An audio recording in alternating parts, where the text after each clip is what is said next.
Hello students, welcome to our next class. तो पहली class में हमने क्या क्या पढ़ा था? पहली क्लास में हमने कहा था कि मेजरमेंट बुक क्या होता है। ठीक है, मेजरमेंट बुक्स में हम किस तरह से एंट्री करते हैं, मेजरमेंट बुक का इम्पोर्टेंस क्या है किसी भी कॉन्ट्रैक्ट में, और मेजरमेंट बुक्स का सिक्योरिटी क्या होता है, और अगर लॉस हो जाता है मेजरमेंट बुक तो उसको उसके बारे में उसको हम किस तरह से हैंडल करते हैं। ठीक है, तो आज हम पढ़ते हैं हमारा जो अगला पॉइंट है डिस्कशन का, तो वो है अगला टॉपिक जो डिस्कशन का वो है स्पेसिफिकेशन। ठीक है, स्पेसिफिकेशन क्या है? एक specification is specific description of a particular subject. किसी भी पर्टिकुलर टॉपिक का, यानी कि ब्रिक्स है तो ब्रिक्स का क्या क्या क्वालिटी होगा, ब्रिक्स की क्वालिटी के बारे में बताना। सीमेंट होगा, सीमेंट का क्या क्वालिटी होगा, किस तरह का सीमेंट होगा तो उसके बारे में बताना। अगर आप वेल्डिंग कर रहे हैं तो वेल्डिंग किस तरह से करना है उस पर्टिकुलर प्रोजेक्ट में। अगर आप बोल्ट्स लगा रहे हैं तो बोल्ट्स किस तरह का आपका बोल्ट्स का इस्तेमाल करना वो। अगर आप रेल्स का इस्तेमाल कर रहे हैं, गार्डर का इस्तेमाल कर रहे हैं, आई सेक्शन का इस्तेमाल कर रहे हैं, पानी का इस्तेमाल कर रहे हैं, सुपर प्लास्टिकाइजर का इस्तेमाल कर रहे हैं, किसी भी चीज का इस्तेमाल कर रहे हैं, उस चीज के बारे में पूरा विवरण लेने को कहते हैं हम लोग स्पेसिफिकेशन। ठीक है, एक इंजीनियरिंग स्पेसिफिकेशन क्या होता है? एक engineering specification contains detailed description of all workmanship and material which are required to complete an engineering project in accordance with this drawing and detail. ठीक है, तो एक कोई भी आपका जो इंजीनियरिंग प्रोजेक्ट रहता है तो इंजीनियरिंग प्रोजेक्ट में जो भी आपका ड्राइंग्स है और जो भी डिटेल है उस डिटेल और उस ड्राइंग और डिटेल के ही अकॉर्डिंग, यानी कि उस ड्राइंग और डिटेल्स के अकॉर्डिंग ही उस पूरे पूरे प्रोजेक्ट को कंप्लीट करने के लिए जो भी मटेरियल हमको रिक्वायर्ड होगा, यानी कि कोई भी इंजीनियरिंग प्रोजेक्ट है तो उस इंजीनियरिंग प्रोजेक्ट में जो भी ड्राइंग और डिटेल्स दिया हुआ है तो उसमें आपको कुछ मटेरियल्स का रिक्वायर्ड होगा, कुछ वर्कमैनशिप यानी कुछ तरह से काम करना होगा, जैसे वेल्डिंग का जरूरत होगा आपको, फर्नीचर का कुछ काम होगा, पेंटिंग का कुछ काम। तो ये जो अलग अलग जो काम रहते हैं तो इन काम का जो एक डिस्क्रिप्शन होता है या जो मटेरियल्स होता है, जैसे कि पेंट है तो पेंट का डिस्क्रिप्शन किस तरह का पेंट होगा, तो उसके बाद अगर ब्रिक्स है तो ब्रिक्स का डिस्क्रिप्शन, अगर मोर्टार इस्तेमाल हो रहा है यानी कि ब्रिक वर्क हो रहा है तो ब्रिक वर्क कैसे हो, तो इन सब का जो डिटेल डिस्क्रिप्शन होता है तो वही उसी को कहते हैं स्पेसिफिकेशन। आपका जो टेक्निकल ड्राइंग है, the technical drying of structure will show the proportion and relative position of various component of the structure. जो भी आपका टेक्निकल ड्राइंग होता है किसी भी स्ट्रक्चर के लिए, फॉर एग्जांपल बिल्डिंग का जो ड्राइंग होता है, या आपको वाटर टैंक का डिजाइन हो गया, या आपको रेलवे प्लेटफॉर्म का डिजाइन हो गया, या आपको ब्रिज का डिजाइन, तो ये जितना भी जो डिजाइन रहता है तो इसमें जो ड्राइंग होता है वो ड्राइंग क्या दिखाता है, वो दिखाता है कि अलग अलग जो कंपोनेंट्स है वो कहाँ पर होगा, रूम कहाँ पर। फॉर एग्जांपल अगर एक बिल्डिंग की बात करते हैं तो एक बिल्डिंग में अलग अलग जगह रूम का ऑक्यूपेंसी दिखा दिया जाएगा, वॉश बेसिन कहाँ होगा, आपको बाथरूम वगैरह कहाँ पर होंगे, आपको लिंटल कहाँ पर लगेगा, आपको बीम कहाँ होगा, कॉलम कहाँ होगा, स्लैब की क्या थिकनेस वगैरह क्या होगा, ये सब का आपको डिस्क्रिप्शन किसमें मिल जाएगा, टेक्निकल ड्राइंग में मिल जाएगा। मगर कभी कभी क्या होता है कि बहुत सा अब आपका जो टेक्निकल ड्राइंग है उस टेक्निकल ड्राइंग में बहुत बार ये संभव नहीं होता है कि किस तरह से कंक्रीट को कास्टिंग करना उसके बारे में नहीं दिया हुआ, किस तरह से मोर्टार का जॉइंट यानी ब्रिकवर्क होगा वो नहीं लिखा रहता। तो ये सब चीजों को कहाँ पर, ये सब चीजों को इनकॉर्पोरेट करने के लिए सेपरेट डॉक्यूमेंट होता है, उस सेपरेट डॉक्यूमेंट को कहते हैं स्पेसिफिकेशन। और ये जो सेपरेट डॉक्यूमेंट होता है ये भी एक कॉन्ट्रैक्ट का बहुत इंपॉर्टेंट पार्ट और ये भी कॉन्ट्रैक्ट के साथ ही रहता है। ठीक है, तो many a time it is not possible to furnish the information on drawing regarding the quality of the material to be used and quality of the workmanship। जैसे कि बताए कभी कभी ड्राइंग में ये संभव नहीं होता है कि किस तरह का क्वालिटी ऑफ मटेरियल को इस्तेमाल करना है और किस तरह का क्वालिटी ऑफ वर्कमैनशिप को हमको अचीव करना है कंस्ट्रक्शन में। तो इसी कारण से क्या करते हैं हम लोग, एक अलग से सेट ऑफ डॉक्यूमेंट्स बनाते हैं जिसको स्पेसिफिकेशन कहते हैं। This data regarding the material and workmanship is conveyed in a separate contract document। ठीक है, तो स्पेसिफिकेशन क्या है? स्पेसिफिकेशन है कॉन्ट्रैक्ट डॉक्यूमेंट। कोई पूछे कि is specification a part of contract document, तो आपको कहना yes, specification is a part of a contract document। ठीक है, which is known as specification of the work। The drawing which the specification will completely define the structure। ठीक है, तो drawing और specification दोनों मिलकर स्ट्रक्चर को डिफाइन करता है। तो अगर सिर्फ ड्राइंग रहेगा तब भी स्ट्रक्चर को आप कंप्लीटली डिफाइन नहीं कर सकते, और सिर्फ स्पेसिफिकेशन होगा तब भी आप स्ट्रक्चर को नहीं डिफाइन करेंगे। तो drawing plus specification completely define करता है किसी स्ट्रक्चर को। The specification is furnished separately along with the drawing and is an essential part of engineering contract। ठीक है, तो स्पेसिफिकेशन क्या है, स्पेसिफिकेशन अलग से दिया जाता है किस चीज का, ड्राइंग के साथ, यानी कि ड्राइंग भी दिया जाएगा फिर उसका स्पेसिफिकेशन भी दिया जाएगा। और ये दोनों डॉक्यूमेंट यानी कि ड्राइंग और स्पेसिफिकेशन एक बहुत एसेंशियल पार्ट बनता है किसी भी इंजीनियरिंग कॉन्ट्रैक्ट का। अब नेसेसिटी क्या है specification, what is the necessity, यानी कि अगर आप स्पेसिफिकेशन दे रहे हैं तो उसका कोई कारण भी होगा या उसकी कोई जरूरत भी होगी। तो जो नेसेसिटी ऑफ स्पेसिफिकेशन कुछ इस प्रकार है, ठीक है। पहला क्या है, the cost of an unit quantity of work is governed by its specification. किसी भी एक unit quantity of the work का, एक unit quantity of the work का जो कॉस्ट है वो उसके स्पेसिफिकेशन पर डिपेंड करता है। जैसे फॉर एग्जांपल आपको बताना चाहूंगा कि अगर आप किसी भी घर के अंदर में अगर आप वॉल पुट्टी करवा रहे हैं तो वॉल पुट्टी में अगर स्पेसिफिकेशन दिया होगा कि 3 कोट वॉल पुट्टी होगा प्लस 1 कोट प्राइमर होगा और लास्ट में 2 कोट पेंट होगा, तो कितना कोट हो गया, यानी पहले 3 कोट आपको क्या करना है, पहले पुट्टी करना है, ठीक है। 3 कोट पुट्टी करने के बाद 2 बार आपको घसना है उसको, ठीक है, 2 बार उसको सैंड पेपर से घसना है, 5 बार हो गया। उसके बाद 1 कोट आपको प्राइमर का मारना है, प्राइमर का 1 कोट यानी कि 6 हो गया, 6 बार हो गया, एक ही दीवार पे काम करना, प्लस 2 कोट पेंट का यानी 8 बार काम करना। फिर ये एक स्पेसिफिकेशन में लिखा हुआ है करने के लिए। दूसरा उस एक स्पेसिफिकेशन में लिख दिया गया है कि 2 कोट पुट्टी करना है, 1 बार कागज चलाना है यानी कि 1 सैंड पेपर करना है, तो 2 हाथ क्या बोलते हैं, 2 बार आपको पुट्टी करना है, 1 बार आपको पेपर सैंड पेपर करना है, यानी कि 3 बार काम करना है, 1 बार आपको प्राइमर मारना है 4 बार और 2 कोट पेंट करना है 6 बार। तो देखिए दोनों स्पेसिफिकेशन अलग अलग है, पर पहले वाले में क्या है काम ज्यादा है, दूसरे वाले में काम कम है। तो अगर उसमें काम ज्यादा है यानी कि उसका जो 1 मीटर स्क्वायर का जो पुट्टी का जो कॉस्टिंग होगा वो भी ज्यादा होगा पहले वाले में, और दूसरे वाले में क्योंकि मेरा जो काम है वो कम हो गया, उसको 6 बार में वो पूरा दीवार फिनिश हो जाएगा। तो इसमें क्या है, मेरा रेट ऑफ जो कॉस्ट है मेरा या कॉस्ट ऑफ 1 मीटर स्क्वायर है यानी कि पर मीटर स्क्वायर वॉल पुट्टी का जो कॉस्ट है वो घट जाएगा, ठीक है। इसी तरह से आप दूसरी चीजों को भी देख सकते हैं, जैसे कि अगर कहीं पे आपको 136 का मसाला डालना है, ठीक है, 136 का कंक्रीट डालना, और कहीं पे आपको 1410 का मसाला डालना है, तो वहां पर आपका अलग अलग रेट हो जाएगा, ठीक है। उसी तरह से आपको कहीं पे अगर आपको 1.4 का प्लास्टर करना हो, कहीं पे आपको 1.6 का प्लास्टर करना, तो 1.6 का प्लास्टर का कॉस्टिंग कम गिरेगा, ठीक है, और 1.4 का जो आप इस्तेमाल कीजिएगा मसाला यानी मोटार, उसका कॉस्टिंग ज्यादा पड़ेगा प्लास्टरिंग में। ये है सिर्फ इसके लिए। कहीं पे वर्कमैनशिप अगर बहुत अच्छा है यानी कि बहुत अच्छे से काम कर रहे थे, पुट्टी का केस था, तो उसमें आपको अब कहीं पे अगर आपको फर्स्ट क्लास ब्रिक इस्तेमाल करना तो फर्स्ट क्लास ब्रिक का कॉस्ट भी ज्यादा आता है, सेकंड क्लास का थर्ड क्लास का रेट कम होता है, तो उस हिसाब से ब्रिक का भी कॉस्ट चेंज हो जाएगा। दूसरा क्या है, specification of work is required to specify the quantity and the quality of different material required for a construction work and is one of the essential contract document, ठीक है।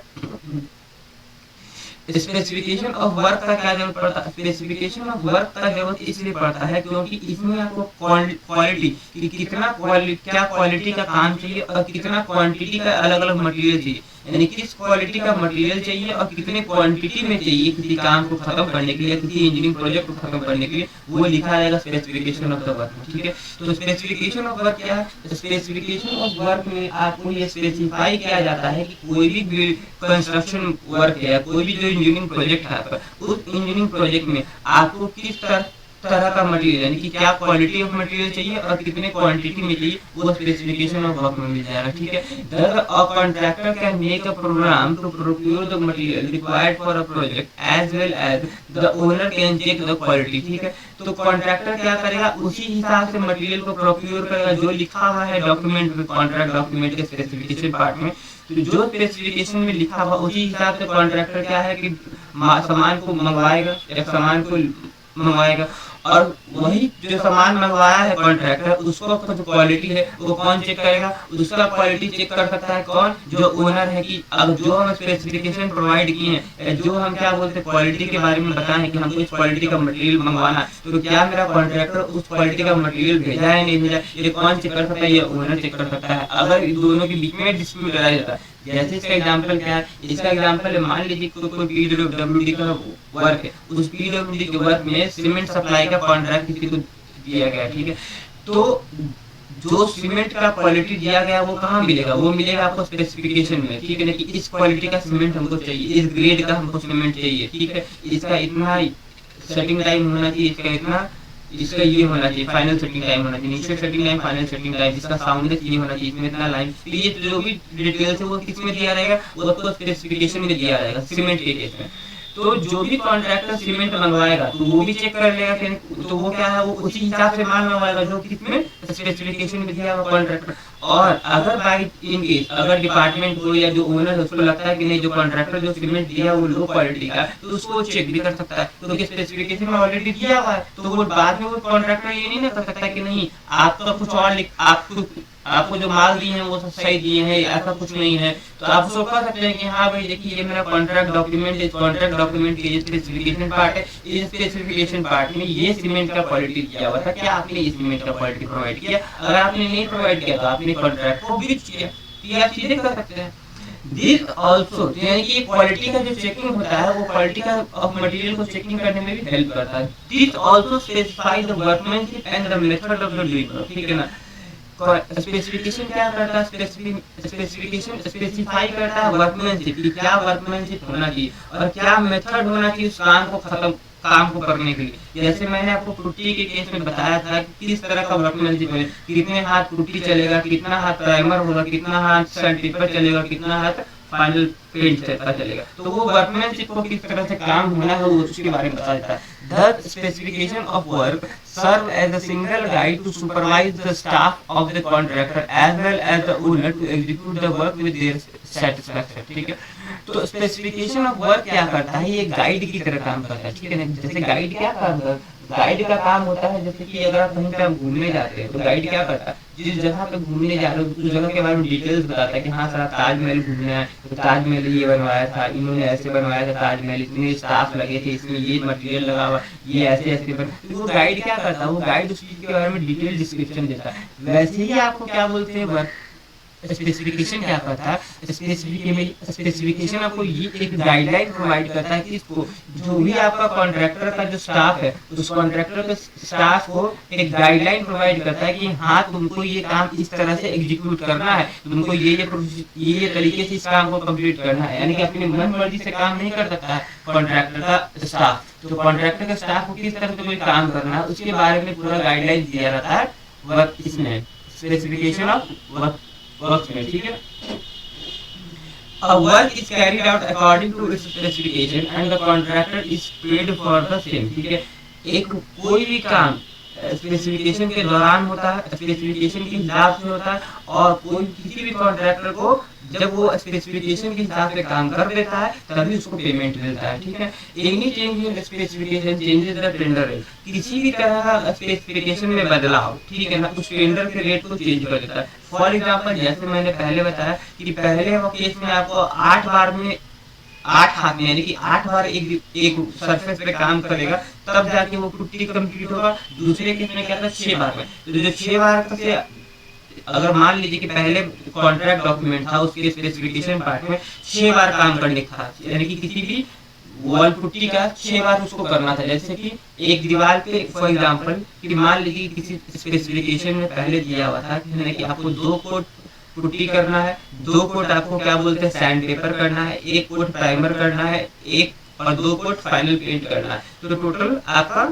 हो गया 2 2 4 1 5 1 6 7 बार काम करना है। दूसरे में क्या लिखा हुआ था, दूसरे जो काम करने वाले अथॉरिटी थी उनको लगा कि नहीं हमको कुछ चेंजेस करना है, तो अब अगली बार उन्होंने क्या किया, अगली बार उन्होंने कहा कि 3 बार आपको पुट्टी करना है, 2 बार आपको क्या बोलते हैं सैंड पेपर करना है, 1 बार आपको प्राइमर करना है और 2 कोट पेंट करना है। तो सेकंड केस में क्या हो गया कि 8 बार हो गया, एक ही सरफेस पे उसको 8 बार काम करना पड़ेगा पेंटर को। तो आपको पहले बार में 7 बार करना पड़ा, दूसरे बार में 8 बार, तो उस हिसाब से आपका रेट भी चेंज हो गया। तो क्या होता है कि किसी भी तरह का स्पेसिफिकेशन में बदलाव टेंडर के रेट को भी चेंज कर देता है। तो अब 7 बार से जब 8 बार करेगा तो क्या बोलते हैं कि रेट में चेंज हो जाएगा, इंक्रीज हो जाएगा।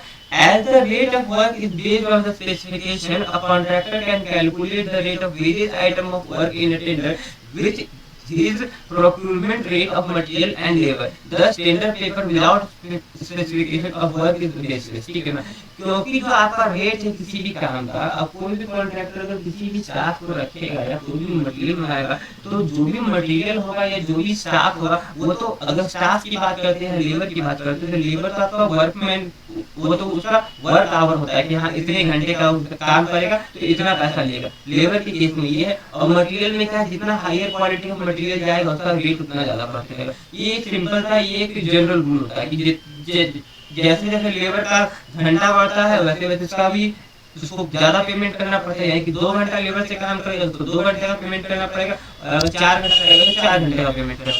सेम चीज होता है कि अगर सेकंड फर्स्ट क्लास ब्रिक लीजिएगा तो फर्स्ट क्लास ब्रिक का रेट ज्यादा आएगा, सेकंड क्लास ब्रिक का रेट कम आएगा। तो सेम चीज इसी तरह से कि अगर किसी भी कॉन्ट्रैक्ट डॉक्यूमेंट में अगर स्पेसिफिकेशन नहीं लिखा रहेगा तो कॉन्ट्रैक्टर किस हिसाब से रेट को कैलकुलेट करेगा। तो अगर किसी भी कॉन्ट्रैक्ट डॉक्यूमेंट में अगर आपको स्पेसिफिकेशन नहीं है तो वो कॉन्ट्रैक्ट डॉक्यूमेंट बेच लेते, क्योंकि कैसे कोई कॉन्ट्रैक्टर रेट को कैलकुलेट करेगा जब तक उसमें लिखा नहीं रहेगा कि किस तरह का क्वालिटी ऑफ वर्क चाहिए, किस तरह का क्वालिटी ऑफ मटेरियल चाहिए। तो जिस तरह का क्वालिटी ऑफ मटेरियल चाहिए और जिस तरह का क्वालिटी ऑफ वर्क चाहिए उसी हिसाब से कॉन्ट्रैक्टर रेट को कोट करेगा कॉन्ट्रैक्ट डॉक्यूमेंट में। ठीक है, फिर छठा पॉइंट क्या है, specification is necessary to specify the equipment, tool and plant to be engaged for a work and thus enable the to procure them before। ठीक है, स्पेसिफिकेशन में और क्या हेल्प करता है, स्पेसिफिकेशन से ये भी पता चलता है और वो स्पेसिफिकेशन स्पेसिफाई भी करता है कि आपको किस तरह का इक्विपमेंट चाहिए, यानी किस तरह के सामान चाहिए आपको, या टूल्स चाहिए या प्लांट चाहिए उस पर्टिकुलर काम को एग्जीक्यूट करने के लिए। और ये क्या हेल्प करता है कि मान लीजिए कि किसी काम में कोई मशीनरी चाहिए या कोई टूल्स चाहिए, तो अगर कॉन्ट्रैक्ट जब एक्सेप्ट हो गया, कॉन्ट्रैक्ट पे काम एग्जीक्यूट करने के पहले कम से कम कॉन्ट्रैक्टर को ये तो पता रहेगा कि हाँ हम ये जो काम लिए हैं इस काम में हमको ये टूल्स चाहिए, ये मशीनरी चाहिए, तो हम इसको पहले प्रोक्योर कर ले। ठीक है ना, अगर हम इसको पहले प्रोक्योर कर लेंगे तो हम पहले इसको हम क्या बोलते हैं जल्दी से जल्दी काम स्टार्ट कर लेंगे। अब देखिए स्पेसिफिकेशन में लिखा रहेगा कि हाँ आपको क्रेन चाहिए, अब क्रेन कितना देर काम करना है, अब क्रेन का कितना आवर वर्क है, अगर वो भी लिखा रहेगा तो उसी हिसाब से आपको कॉन्ट्रैक्टर डिसाइड कर लेगा कि हाँ हमको क्रेन खरीदना है या हमको उसको ये लेना है, ये हर एक घंटे की रेंट पे लेना है। ठीक है, तो अगर काम ज्यादा नहीं है किसी मशीनरी का तो उसको उस हिसाब से कॉन्ट्रैक्टर उसको क्या करेगा, उसको ले लेगा, उसको रेंट पे ले लेगा। अगर किसी मशीनरी का काम ज्यादा तो उसको खरीद लेगा। तो ये उसको पहले ये उसको बिफोर हैंड हेल्प भी करता है किसी कॉन्ट्रैक्टर को कि ये समझने के लिए कि हाँ कौन सा मशीनरी या कौन सा टूल हमको ज्यादा इस्तेमाल करेगा, और वो अपनी सुविधा के हिसाब से या तो उसको रेंट पे ले सकता है या तो उसको परचेज कर सकता है। और साथ साथ क्या करता है, हेल्प करता है किसी भी कॉन्ट्रैक्टर को किसी भी टूल्स इक्विपमेंट या प्लांट को पहले प्रोक्योर करने के लिए इनेबल करता है। The necessity of specification is to verify and check the strength of the material for a work involved in a project। ठीक है, फिर क्या होता है कि जब स्पेसिफिकेशन रहता है तो स्पेसिफिकेशन हेल्प क्या करता है, ये हेल्प करता है किसी भी क्वालिटी कंट्रोल इंजीनियर को या ओनर को कि वो ओनर को या तो क्वालिटी कंट्रोल इंजीनियर को तो वो क्या कर सकता है, वो किसी भी समय आके वो वेरीफाई कर सकता है और चेक कर सकता है कि जो भी मटेरियल लगाया गया है या जो भी स्ट्रक्चर खड़ा किया गया है उसका जो स्ट्रेंथ है वो प्रॉपर है या नहीं है। ठीक है, तो वो कैसे चेक करेगा, मान लीजिए कि कहा गया था कि यानी कि आप M30 कंक्रीट को कास्ट कीजिए, तो स्लैब में M30 कंक्रीट डालना है, तो स्लैब में M30 कंक्रीट डालना है तो वो अगर स्पेसिफिकेशन में लिखा नहीं रहता तो कैसे आके चेक करेगा, क्योंकि स्पेसिफिकेशन में लिख दिया गया है कि M30 कंक्रीट होगा कहाँ पर कास्ट, स्लैब में कास्ट होगा। तो कोई भी ओनर या कोई भी क्वालिटी कंट्रोल इंजीनियर आके चेक कर सकता है कि हाँ M30 लगा है या नहीं लगा है,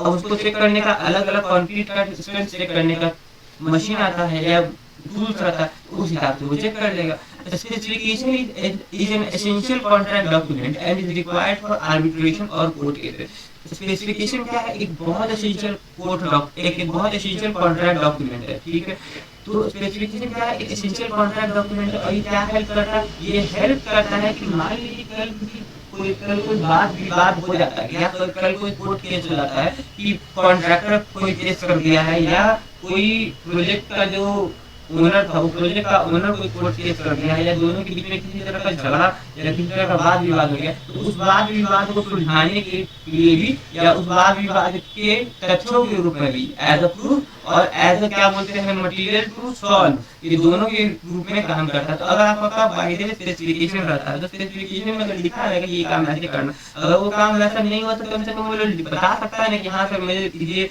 एक डॉक्यूमेंट है इसमें ऑलरेडी लिखा गया था कि पहले स्पेसिफिकेशन इस तरह से काम करना, कॉन्ट्रैक्टर इस तरह से काम नहीं किया, या कॉन्ट्रैक्टर बोल सकता है कि सर ये काम नहीं था, ये जबरदस्ती का काम हमसे करवाया जा रहा है। तो दोनों लोग क्या बोलते हैं कोर्ट केस के केस में इसको as a source of proof का इस्तेमाल एज अ प्रूफ के रूप में इस्तेमाल करता है। ठीक है, how to write specification while writing specification. अब हम यहाँ बात करेंगे कि स्पेसिफिकेशन को लिखना कैसे जाता है। While writing a specification endeavour should be made to express the requirement of the specification clearly and in concise form avoiding repetition and unusual word. ठीक है ना, तो स्पेसिफिकेशन लिखने समय हमको ये ध्यान रखना पड़ता है कि हमको जो भी चीज हमको चाहिए, जो भी हम मेरे प्रोजेक्ट में रिक्वायरमेंट है उस चीज को हम क्लियरली स्पष्ट भाषा में लिखें। किसी भी तरह का एक ही शब्दों का बार बार आना भी नहीं होना चाहिए। जो भी काम हमको चाहिए तो कंसाइज फॉर्म में, बहुत छोटे फॉर्म में, ज्यादा लंबा के नहीं लिखना, ज्यादा लंबा चौड़ा नहीं लिखना स्टेटमेंट को, छोटा सा स्टेटमेंट लिखना और छोटे से स्टेटमेंट में जो मेन रिक्वायरमेंट है सारा आ जाए। किसी भी तरह का रिपीटिशन नहीं होना चाहिए किसी भी, ठीक है, और कोई भी अनयूजुअल वर्ड, फालतू वर्ड्स को उसमें क्या बोलते हैं नहीं डालना। ठीक है ना, एम्बिगुअस टर्म, ठीक है ना, कोई भी एम्बिगुअस टर्म जैसे कि suitable, proper etcetera should be avoided. जैसे सुटेबल, प्रॉपर इस तरह के जो शब्द होते हैं, सुटेबल का मतलब क्या होगा, अब कोई चीज आपके लिए सुटेबल है, कॉन्ट्रैक्टर के लिए अलग से सुटेबल, किसी प्रोजेक्ट ओनर के लिए कोई मटेरियल सुटेबल अलग क्वालिटी का हो सकता है। सुटेबल क्या है, एक तरह का ये तो एक सब्जेक्टिव है, बहुत सब्जेक्टिव है, हर आदमी के लिए सुटेबल कुछ चीज होगा कुछ चीज नहीं होगा, प्रॉपर किसी के लिए कुछ होगा किसी के लिए कुछ नहीं होगा। तो ये बहुत एम्बिगुअस टर्म है, ठीक है, यानी कि बहुत ये उलझन वाला शब्द है। ऐसे उलझन वाले शब्दों को अवॉइड करना चाहिए, यानी कि कभी भी कॉन्ट्रैक्ट डॉक्यूमेंट में नहीं डालना चाहिए। As far as possible the clauses should be arranged in order in which work will be carried out. जो भी क्लॉज होगा, यानी कि अलग अलग जो क्लॉज होता है कि ये पर्टिकुलर चीज ऐसे होना चाहिए, ये पर दिशा निर्देश उसको हम कहते हैं क्लॉज को दिशा निर्देश कर सकते हैं आप, तो वो एक पर्टिकुलर क्रोनोलॉजिकल ऑर्डर होना चाहिए। ठीक है ना, यानी कि पहले अगर ब्रिक वर्क होगा तो ब्रिक वर्क से रिलेटेड, पहले अगर अर्थवर्क होना तो अर्थवर्क का क्लॉज डालिएगा, फिर अर्थवर्क के बाद अगर आपको फुटिंग का काम होना तो फुटिंग का काम डालिएगा, फुटिंग के बाद आपको क्या बोलते हैं फिलिंग का काम होना तो फिलिंग का काम डालिएगा, उसके बाद अगर आपको क्या बोलते हैं सब स्ट्रक्चर का काम, उसके बाद आपको क्या बोलते हैं सुपर स्ट्रक्चर का काम होगा तो वो डालिएगा। तो जैसे जैसे जो जो काम आएगा उसकी क्रोनोलॉजी में हर एक का क्लॉज डालिएगा। ठीक है, this does not mean to follow the work according to the order of arrangement but it facilitates reference. इसका मतलब ये नहीं कि काम को इसी तरह से करना, पर क्या बोलते हैं रेफरेंस के रूप में काम करता है कि हाँ भाई इस तरह से काम होना चाहिए। Specification depends upon the site condition, the nature of the work and the purpose for which the work is carried out. Specification depend करता है कि कैसा साइट का कंडीशन, जैसा साइट का कंडीशन होगा उस हिसाब से स्पेसिफिकेशन में बदलाव होगा। किस तरह का मेरा काम है उस काम के अनुसार, और क्या मेरा पर्पस है वर्क करने का उसके हिसाब से। तो कोई पूछे कि स्पेसिफिकेशन तीन चीजों पे डिपेंड करता है, स्पेसिफिकेशन तीन चीजों पे डिपेंड करता है। पहला है साइट का condition, first is the site condition, second is the nature of the work and third is the purpose for which work is carried out. फिर student should practice drawing up clauses for imaginary work. ठीक है ना, introducing as many new clauses as possible in the specific, it is the only practice by which they will acquire the necessary skill to write the well phrased clauses. ठीक है ना, आप लोग को एक काम करिएगा, ठीक है ना, कोई भी स्पेसिफिकेशन उठा लीजिएगा, अगर आपके पास बुक है एम चक्रवर्ती का या दत्त का बुक है, बी दत्त का बुक है, बीएन दत्त का बुक है या क्या बोलते हैं अगर एम चक्रवर्ती का बुक है, तो उसमें आप स्पेसिफिक उस बुक में से स्पेसिफिकेशन सेक्शन को उठाइएगा और देखिएगा किस तरह से लिखा गया है। तो आपको भी अगर कुछ लगे कि हाँ आप कोई ऐसा काम करवाना चाहते हैं तो आप अपने हिसाब से स्पेसिफिकेशन कैसे डालिएगा, तो आप उसको लिखने का प्रैक्टिस कीजिए। ठीक है, अब टाइप ऑफ स्पेसिफिकेशन क्या होता है, ठीक है ना, तो स्पेसिफिकेशन को ब्रॉडली हम लोग दो भागों में डिवाइड कर सकते हैं।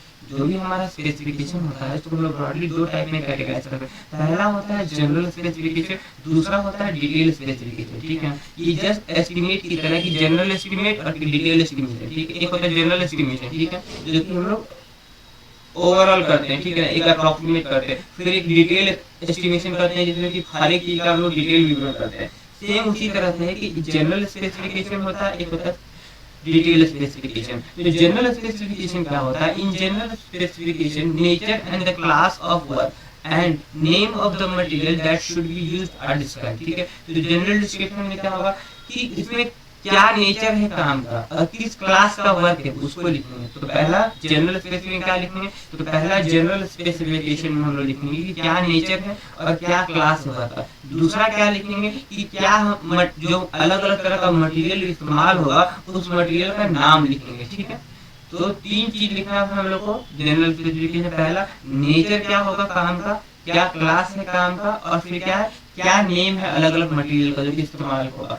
Only a brief description of that every item is given, एक बहुत संक्षिप्त विवरण दिया जाता है हर एक आइटम का। जैसे ब्रिक है तो ब्रिक का एक संक्षिप्त विवरण, लिंटल है तो लिंटल का, जैसे कि अगर हम बिल्डिंग के मेंबर्स की बात करते हैं तो रूफ, अगर रूफ है, स्लैब है, आपको क्या कहते हैं कि फुटिंग है, आपको कॉलम है, बीम्स है, तो इसका एक छोटा है क्या बोलते हैं नेम, और किस तरह का इसका डिस्क्रिप्शन होगा, छोटा सा डिस्क्रिप्शन देना, ठीक है। The general specification do not form the part of the contract document, ठीक है। जो जनरल स्पेसिफिकेशन है वो कभी भी कॉन्ट्रैक्ट डॉक्यूमेंट का पार्ट नहीं होता, ठीक है। It is not a part of contract document. General specification does not form the part of contract document. कोई पूछ ले कि हाँ क्या जनरल स्पेसिफिकेशन कॉन्ट्रैक्ट डॉक्यूमेंट का पार्ट होता है? Is the general specification is a part of contract document? आपको कहना है no, general specification is not a part of contract document. Now detail specification, the detail specification forms the part of a contract document. जो detail specification होता है वो किसी भी contract document का पार्ट होता है, ठीक है। तो इसमें पूरा डिटेल लिखा रहता है। They specify the qualities, quantity and the proportion of material. तो मटेरियल के संदर्भ में क्या होगा, मटेरियल के संदर्भ में क्या क्वालिटी होगा मटेरियल का वो, कितना क्वांटिटी होगा मटेरियल का वो, और क्या प्रोपोर्शन होगा मटेरियल का वो, ये तीनों स्पेसिफाई करता है डिटेल स्पेसिफिकेशन। साथ साथ में क्या है, क्या मेथड होगा प्रिपरेशन का और क्या मेथड होगा एग्जीक्यूशन का किसी पर्टिकुलर आइटम ऑफ वर्क के लिए, वो भी बताएगा। तो मटेरियल के केस में क्या है कि क्या क्वालिटी होना चाहिए, कितना क्वांटिटी होना चाहिए, क्या प्रोपोर्शन में मिक्स होना चाहिए, वो बताएगा आपको मटेरियल के संदर्भ में डिटेल स्पेसिफिकेशन। साथ ही साथ किसी काम को एग्जीक्यूट करने के लिए, किसी वर्क को एग्जीक्यूट करने के लिए क्या मेथड होना चाहिए उस प्रिपरेशन के लिए और क्या मेथड होना चाहिए उसके एग्जीक्यूशन के लिए, वो भी बताएगा डिटेल स्पेसिफिकेशन। तो detail specification of different item of works are prepared separately. जो अलग अलग जो आइटम ऑफ वर्क रहता है उसके लिए अलग अलग डिटेल स्पेसिफिकेशन बनाया जाता है, ठीक है। The detailed specification of different items of works are prepared separately and they describe what the work should be and how they will be executed and constructed। तो हर एक जो वर्क रहेगा, हर एक वर्क का अलग अलग क्या बोलते हैं डिटेल स्पेसिफिकेशन होगा, ठीक है। और वो अलग अलग जगह पे वो बताया जाएगा और वो बताएगा कि किस तरह से काम को एग्जीक्यूट करना है या कंस्ट्रक्ट करना है। While writing the detailed specification, the same order of sequence as the work is to be carried out is maintained। कि जिस क्रोनोलॉजिकल ऑर्डर में जिस तरह से काम को एग्जीक्यूट किया जाएगा जीरो से लेके कंप्लीशन तक में, तो जिस तरह से काम को एग्जीक्यूट होगा उसी तरह से क्या बोलते हैं स्पेसिफिकेशन पर लिखना पड़ेगा, ठीक।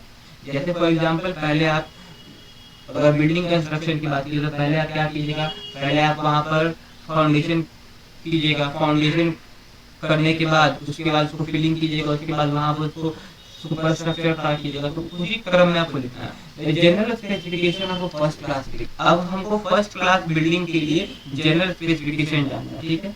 What is the general specification? तो ठीक है, तो ये जो जनरल स्पेसिफिकेशन है, ये जनरल स्पेसिफिकेशन किया हुआ, तो ये क्या है, ये किसी कॉन्ट्रैक्ट डॉक्यूमेंट का पार्ट नहीं बनेगा, ठीक है ना। ये सिर्फ जनरल बताया गया, ठीक है। General specification is not a part of the contract document, याद रखिएगा। तो इसको कॉन्ट्रैक्ट डॉक्यूमेंट में मत डालिए। जनरल स्पेसिफिकेशन किसी फर्स्ट क्लास बिल्डिंग का क्या है, तो पहला है फाउंडेशन एंड प्लिंथ, ठीक है, प्लिंथ, ठीक है, फाउंडेशन और प्लिंथ।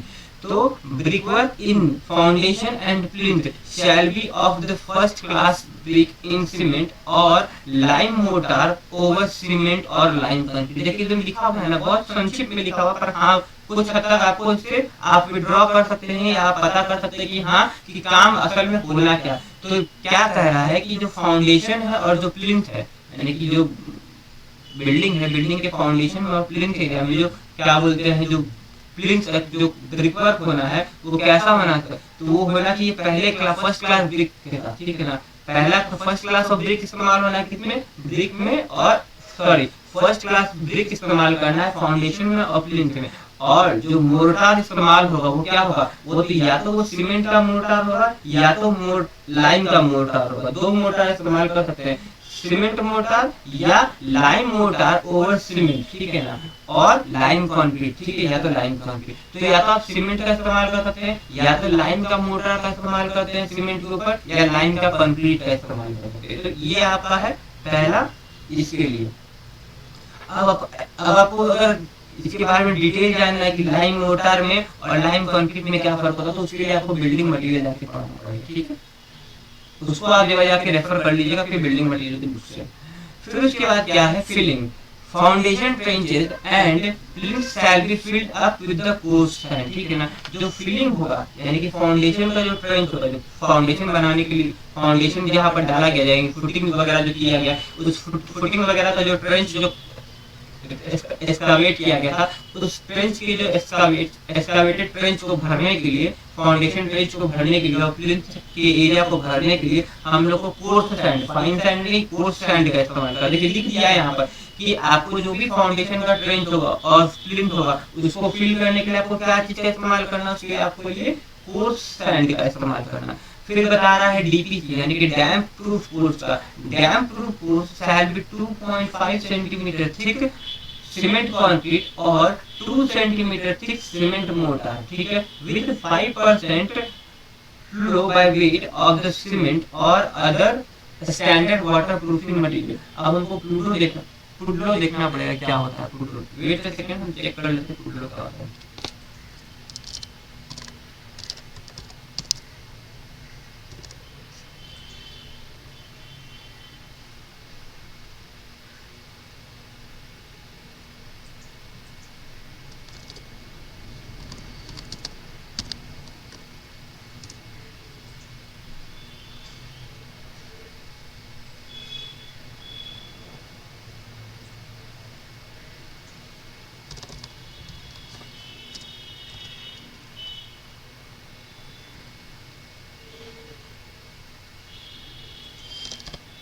देखिए पुडलो क्या होता है, पुडलो जो होता है एक सीमेंट वाटर प्रूफिंग पाउडर होता है। Puddlo is a cement water proofing powder, ठीक है, सीमेंट वाटर प्रूफिंग पाउडर होता है। Puddlo is a powder admixture, Puddlo एक पाउडर एडमिक्सचर होता है, एडमिक्सचर होता है जिसको which when incorporated in concrete और render enhances the water resistance and durability of the hardened product, ठीक है ना। ये वाटर रेजिस्टेंस बढ़ाता है और ड्यूरेबिलिटी बढ़ाता है किसी भी हार्डन प्रोडक्ट का।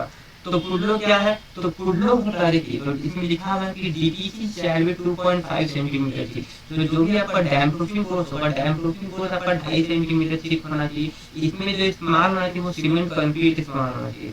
अगर आप सीमेंट कंक्रीट इस्तेमाल करें तो 2.5 सेंटीमीटर थिक होना चाहिए और 2 सेंटीमीटर थिक होना चाहिए कब, जब आप 5% पुडलो मिलाते हैं bye weight of the cement, ठीक है। पुडलो क्या है, पुडलो एक तरह का पाउडर्ड एडमिक्सचर है जो कि वाटर रेजिस्टेंस बढ़ाता है और ड्यूरेबिलिटी बढ़ाता है, ठीक है।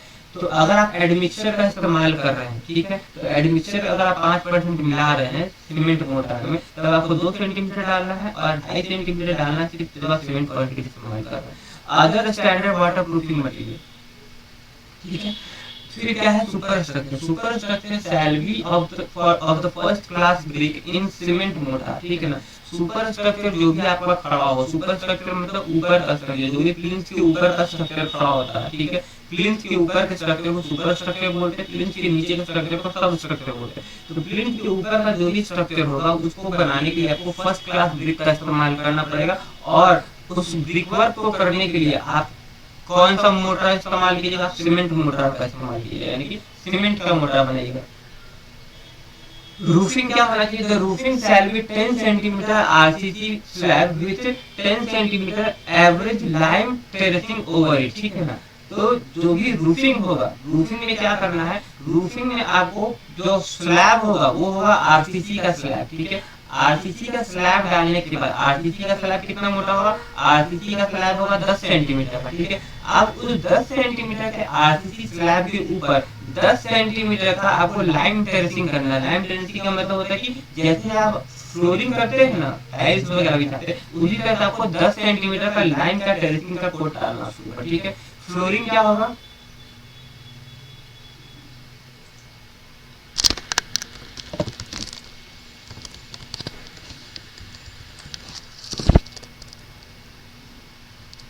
लाइम टेरेसिंग आपको दिखाते हैं कैसा होता है।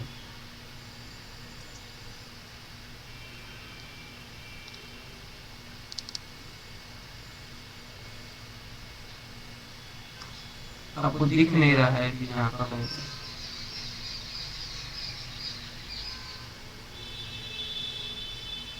देखो, मैं आपको अगले क्लास में दिखा दूंगा कि लाइम टेरेसिंग होता कैसे। आपको अगले क्लास में मैं लाइम टेरेसिंग दिखा दूंगा। आप गूगल पे नेट सर्च कर लीजिएगा, ये भी क्या बोलते हैं वाटर प्रूफिंग के लिए इस्तेमाल होता है, तो आप लाइम टेरेसिंग सर्च कर लीजिएगा, ठीक है। तो 10 सेंटीमीटर का आपको एवरेज लाइम टेरेसिंग देना है। मोजाइक फ्लोरिंग क्या होना, फ्लोरिंग कैसा होना चाहिए, ठीक है। Flooring shell be provided in drawing room, ठीक है ना। जो भी ड्राइंग रूम होगा वहां पर आपको फ्लोरिंग प्रोवाइड करना है। आपको रूफिंग क्या हो गया, वो तो छत्ता का हो गया, ठीक है। अब आपका फ्लोरिंग क्या बात करते हैं, तो फ्लोरिंग में क्या है, Mosaic flooring shell be provided in the drawing room. तो ड्राइंग रूम में आपको देखिए रूफिंग क्या होता है कि जो छत्ता होता है ना, उसके उस छत का जो वहाँ पर जो स्लैब आपने कास्ट किया उसके ऊपर उसको डाला जाता है। क्यों, क्योंकि उससे वो उसको प्रोटेक्ट करता है कि वहाँ से कोई पानी वगैरह पेनिट्रेट वगैरह करके नीचे नहीं आए, किसी तरह का लीकेज नहीं होगा। अब आते हैं फ्लोरिंग। फ्लोरिंग कहाँ होगा, ये आपके रूम वगैरह में होगा, यानी कि जहाँ पर आपका रेसिडेंशियल अंदर का रेसिडेंस जहाँ पर आप रहिएगा उसमें होगा। तो मोजाइक फ्लोरिंग कहाँ पर होता है, अलग अलग तरह का फ्लोरिंग होता है, तो यहाँ पर मोजाइक का फ्लोरिंग इस्तेमाल करता है। तो मोजाइक फ्लोरिंग में क्या होता है, ये आपको ड्राइंग रूम में देना है, डाइनिंग रूम में देना है, बाथरूम में देना है और WC बेडरूम में देना है, ठीक है। WC bedroom floor shell be coloured and polish, ठीक है। And WC bedroom floor shell be coloured and polish. तो आपको मोजाइक फ्लोरिंग में देना है कहाँ पर, ड्राइंग रूम में देना है, डाइनिंग रूम में देना है, बाथरूम में देना है और टॉयलेट में देना है। WC मतलब कि टॉयलेट, ठीक है, उसमें आपको देना है। तो ये 4 जगह देना है आपको मोजाइक फ्लोरिंग। बेडरूम का जो फ्लोर होगा शैल बी कलर्ड एंड पॉलिश। तो बेडरूम का जो भी फ्लोर होगा जहाँ पर आपका मेन बेडरूम वगैरह होगा, वो बेडरूम में क्या है, फ्लोर को कलरिंग करना है और उसको फिर पॉलिश करना है। Floor of others shall be 2.5 centimeter cement concrete over 7.5 centimeter lime concrete, ठीक है। जो भी और बाकी कोई फ्लोर वगैरह रहेगा तो बाकी फ्लोर पे क्या करना है आपको कि 7.5 सेंटीमीटर का नीचे में लाइम का कंक्रीट देना है और उसके ऊपर 2.5 सेंटीमीटर का सीमेंट कंक्रीट देना है, उसको पॉलिश करना है, ठीक है। ये करना है आपको। अब आता है फिनिशिंग कोड का, ठीक है। फिनिशिंग कैसे करना है, inside and outside shall B 12 mm cement plaster, ठीक है ना। रूम के अंदर का यानी कि घर के अंदर का और घर के बाहर का क्या करना है कि दोनों दीवारों पे 12 mm का सीमेंट का प्लास्टर चढ़ाना है। The inside of the drawing, dining and bedroom shall be distempered and rest portion whitewashed 3 coat, ठीक है ना। अंदर का कहाँ का, ड्राइंग रूम का, डाइनिंग रूम का और बेडरूम में आपको डिस्टेम्पर होगा, ठीक है। ड्राइंग रूम में, डाइनिंग रूम में, बेडरूम में आपको डिस्टेम्पर होगा। बाद बाकी जो भी पोर्शन रहेगा उस पे आपको चुना करना है और कितना कोट में करना है, 3 कोट में करना है। The outside shall be coloured wash over 3 coat of white wash, ठीक है। आउटसाइड घर के बाहरी दीवारों पे क्या करना है, पहले 3 कोट आपको चूना लगाना है, फिर उसके बाद एक कोट आपको कलर करना है, ठीक है। Door and window. The door and window frame shall be of seasoned teak wood and shutter of 3 centimeter thick wood panel. जो डोर और विंडो का जो फ्रेम होगा यानी कि जो खिड़की होगा और जो गेट होगा उसका जो चौखट, फ्रेम को हम लोग चौखट भी कहते हैं, ठीक है। तो वो जो चौखट होगा जो डोर और विंडो का, वो किसका होना चाहिए, वो सीजन्ड टीक वुड का होना चाहिए, यानी वो टीक की लकड़ी का होना चाहिए, ठीक है। और जो शटर यानी कि जो पल्ला होता है, चाहे वो दरवाजा का हो गया चाहे वो खिड़कियों का हो गया, वो 3 सेंटीमीटर थिक टीक वुड का होना चाहिए, ठीक है। Brass fitting shall be provided, जो भी आपको क्या बोलते हैं कब्जा वगैरह, यानी कि जो भी आपको फिटिंग रहता है, यानी कि आपको चिटकिनी हो गया, डोर हैंडल वगैरह हो गया, या डोर का आपको जो एक्सेसरी रहता है, स्टॉपर हो गया, ये सब आपको ब्रास फिटिंग का लगाना है, ठीक है, ब्रास का होना चाहिए। Door and window shall B varnish with French polish, ठीक है ना। डोर और विंडो पे आपको पेंट नहीं करना, यहाँ पर आपको करना क्या है, डोर और विंडो पे आपको वार्निश करना है, ठीक है, और वार्निश करके उसके ऊपर फ्रेंच पॉलिश कर देना, ठीक है, जिससे कि उसका लकड़ी का लुक है। अब क्या है मिसलेनियस आइटम, क्या है मिसलेनियस में है कि rain water pipe shall be of asbestos cement and और cast iron finished with paint, ठीक है ना। अगर जो आपका जो बरसात के पानी को जो बाहर निकालने के लिए जो इस्तेमाल होता है पाइप, वाइट पाइप, तो बारिश का पानी के लिए जो पाइप इस्तेमाल होता है, ठीक है, छत पे जो भी बारिश का पानी कलेक्ट हो उसको बाहर डिस्चार्ज करने के लिए स्ट्रॉन्ग वाटर को, तो उसके लिए आपको एस्बेस्टस सीमेंट का पाइप का इस्तेमाल करना है, ठीक है, या कास्ट आयरन का पाइप का इस्तेमाल करना। और जो भी पाइप इस्तेमाल कीजिएगा उसका बाहरी सरफेस को पेंटेड होना चाहिए। All sanitary water supply and electric fitting shall B first class material, जो भी आपका सैनिटरी का सामान होगा वो, जो भी पानी की सप्लाई का जो पाइप वगैरह लगता है वो, या इलेक्ट्रिकल फिटिंग, सब फर्स्ट क्लास मटेरियल का होना चाहिए। General specification of second class brick, तो ये था हमारा first class brick, first class building का जनरल स्पेसिफिकेशन। तो फर्स्ट क्लास बिल्डिंग का जनरल स्पेसिफिकेशन आप लोग याद कर लीजिएगा, ये बहुत इंपॉर्टेंट है, ये पूछा जा सकता है, ठीक है। कितना देर हो गया, 41 मिनट हो गया आपको क्लास में। चलिए तो हम second class of the building पे देख लेते हैं, ठीक है, सेकंड क्लास ऑफ बिल्डिंग को भी हम लोग देख लेते हैं। तो ये आज हमारा लास्ट टॉपिक ऑफ डिस्कशन रहेगा, second class of the building general specification. तो foundation and the plinth, the brickwork in foundation and plinth shall be of first class brick, ठीक है ना। तो जस्ट पहले जैसे कि सेकंड क्लास ब्रिक में फर्स्ट क्लास बिल्डिंग में था, तो फर्स्ट क्लास बिल्डिंग के लिए इसमें भी एक ही जो फाउंडेशन और प्लिंथ वर्क है इसमें, तो इसका जो फाउंडेशन और प्लिंथ में जो ब्रिक वर्क होगा सेकंड क्लास बिल्डिंग में, उसमें भी क्या होगा, वो फर्स्ट क्लास ब्रिक के साथ होगा। और इसमें क्या है, इसमें लाइम मोर्टार इस्तेमाल कर सकते हैं, लाइम कंक्रीट, उसमें सीमेंट का ऑप्शन था, पर इसमें सीमेंट का ऑप्शन नहीं है। इसमें आपको कह रहा है कि लाइम मोर्टार इस्तेमाल कीजिए या लाइम कंक्रीट इस्तेमाल कीजिए। दूसरा क्या है filling, foundation trenches and plinth shall be filled up with the earth. पिछला बार में क्या था, फर्स्ट क्लास बिल्डिंग में आपको कोर्स सैंड से फिल करने के लिए कहा गया था, इसमें मिट्टी से भरने के लिए कहा गया फिलिंग, ठीक है, सेकंड क्लास बिल्डिंग में। डैम प्रूफ कोर्स के बारे में क्या कहा गया, dam proof course shall B 2 centimetre thick cement mortar with 5% fluid bye weight of cement and और अदर स्टैंडर्ड वाटर प्रूफिंग, ठीक है। तो उसमें इसमें क्या है, उसमें आपको 2.5 सेंटीमीटर कंक्रीट सीमेंट कंक्रीट का ऑप्शन था, इसमें 2.5 सेंटीमीटर सीमेंट कंक्रीट का ऑप्शन इसमें सीधे कहा गया है कि 2 सेंटीमीटर थिक सीमेंट का मोर्टार इस्तेमाल कीजिए, 5% फ्लूइड या कोई भी वाटर प्रूफिंग मटेरियल इस्तेमाल कीजिए। सुपर स्ट्रक्चर क्या है, सुपर स्ट्रक्चर उस पहले वाले फर्स्ट क्लास बिल्डिंग में फर्स्ट क्लास ब्रिक से बनाया गया था, इसमें सुपर स्ट्रक्चर को सेकंड क्लास ब्रिक से बनाया जा रहा है। उसमें जो सुपर स्ट्रक्चर था वो सीमेंट मोर्टार से था, इसमें जो सुपर स्ट्रक्चर है उसमें जो मोर्टार इस्तेमाल कर रहे हैं ये है मड मोर्टार, उसमें था सीमेंट मोर्टार, इसमें है मड मोर्टार।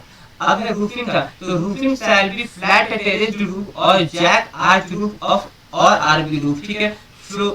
जो भी आपका रूफिंग होगा, रूफिंग आपका फ्लैट टेरेस रूफ होगा या जैक आर्च रूफ होगा या आरबी रूफ होगा, तो ये अलग अलग तरह का रूफ होता है, ये आप देख लीजिएगा। द फ्लोरिंग शैल बी, जो जमीन होगा वो कैसे होगा, इसमें 2.5 centimetre cement concrete over 7.5 centimetre lime concrete. जो भी अलग अलग रूम्स होगा घर के अंदर का रूम, उसमें आपको 7.5 सेंटीमीटर लाइम कंक्रीट के ऊपर आपको 2.5 सेंटीमीटर सीमेंट कंक्रीट डाल देना। उसमें पॉलिश भी करना, इसमें पॉलिश नहीं करना, ठीक है, देख लीजिएगा। उसमें आपको मोजाइक था, इसमें मोजाइक भी नहीं फ्लोरिंग में। फिर फिनिशिंग क्या है, अंदर का wall shall be plastered with lime और cement mortar, outside wall shall be pointed और प्लास्टर्ड विद द लाइम और सीमेंट मोर्टार, ठीक है ना। अंदर की दीवार पे तो प्लास्टिंग करना, पर बाहर की दीवार पे प्लास्टिंग नहीं करना, बाहर की दीवार पे पॉइंटिंग करना। पॉइंटिंग क्या होता है, जैसे कि बहुत जगह देखिएगा कि जहाँ पर आपको प्लास्टर नहीं करता पर वो ईंटा का जो शेप रहता है ना, ईंटे की शेप में वो खांच बना के छोड़ देता है, ठीक है ना, जिसको पॉइंटिंग करते हैं। तो इसमें क्या करना है, इसमें बाहरी दीवारों पे पॉइंटिंग करना है, ठीक है, और अंदर की दीवार पे क्या करना है, घर के अंदर की दीवार पे लाइन से या लाइन सीमेंट मोर्टार से आपको प्लास्टरिंग कर देना। Inside shall be white wash 3 coat and outside colour wash 2 coat over 1 coat of white wash, ठीक है ना। अंदर में आपको व्हाइट वॉशिंग करना है 3 कोट का, अंदर में 3 बार चूना करना है, ठीक है, 3 कोट चूना कर देना। और बाहर में क्या करना है, बाहर में 1 कोट चूना के ऊपर 2 कोट आपको कलर वॉश करना है।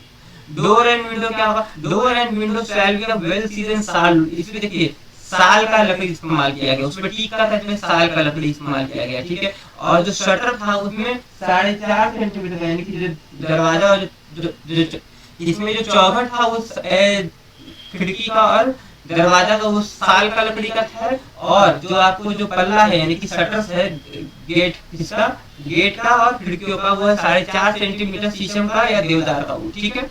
They shall be fitted with iron fittings, इसमें क्या है जो उसमें ब्रास का फिटिंग इस्तेमाल कर रहे हैं, इसमें लोग आयरन का फिटिंग इस्तेमाल करेंगे, यानी कि जो भी जो हैंडल वगैरह रहेगा वो सब हम लोग या एल ड्रॉप रहेगा उसका क्या है आयरन का रहेगा। Door and window shall be painted with blue coat, उसमें क्या था, उसमें वार्निश था और फ्रेंच पॉलिश था। इसमें क्या है, इसमें आपको सीधे पेंट करना है डोर को। मिसलेनियस क्या है, rain water shall be of cast iron, इसमें जो उसमें क्या था, उसमें आपको एस्बेस्टस था या कास्ट आयरन था, इसमें सिर्फ आपको कास्ट आयरन है, ठीक है। इलेक्ट्रिकल और सैनिटरी और वाटर सप्लाई फिटिंग में भी प्रोवाइड, ठीक है। इलेक्ट्रिफिकेशन सैनिटरी और वाटर सप्लाई फिटिंग को आप प्रोवाइड कर सकते हैं। अब हमारा यहाँ पर बिल्डिंग का स्पेसिफिकेशन हो गया है खत्म। अब हम अगले क्लास में हम लोग स्पेसिफिकेशन ऑफ मटेरियल पे आएंगे। तो आज हम लोगों ने क्या क्या पढ़ा, आज हम लोगों ने पढ़ा कि स्पेसिफिकेशन क्या होता है, ठीक है, स्पेसिफिकेशन का जरूरत क्या है, उसके बाद स्पेसिफिकेशन को कैसे लिखा जाता है, उसके बाद कितना तरह का स्पेसिफिकेशन होता है, टाइप ऑफ स्पेसिफिकेशन, जनरल और डिटेल। और हमने फिर जनरल स्पेसिफिकेशन देखा फर्स्ट क्लास बिल्डिंग का और सेकंड क्लास बिल्डिंग का। तो अब आपका ये हो गया एक मॉड्यूल खत्म। अब हम लोग नेक्स्ट क्लास में स्पेसिफिकेशन अलग अलग टॉपिक पे आएंगे, सीमेंट का स्पेसिफिकेशन पढ़ेंगे। अब हम लोग अगले क्लास में स्पेसिफिकेशन ऑफ मटेरियल पढ़ेंगे। तो आज हमने क्या था, इंट्रोडक्शन पढ़ लिए, ऑब्जेक्टिव या नेसेसिटी क्या होता है वो पढ़ लिए, टाइप क्या होता है वो पढ़ लिए, और जनरल स्पेसिफिकेशन बिल्डिंग का, फर्स्ट क्लास बिल्डिंग का, सेकंड क्लास बिल्डिंग का ये पढ़ लिए। अब अगले क्लास में स्पेसिफिकेशन ऑफ मटेरियल पढ़ेंगे। तो स्पेसिफिकेशन ऑफ मटेरियल में पढ़ेंगे ब्रिक का स्पेसिफिकेशन पढ़ेंगे, सीमेंट का पढ़ेंगे, सैंड का, वाटर का, लाइन का, रीइंफोर्समेंट का, quantity surveying and estimating, analysis of rate, the value, ठीक है। तो आज का क्लास हम लोग यहीं पे खत्म करते हैं।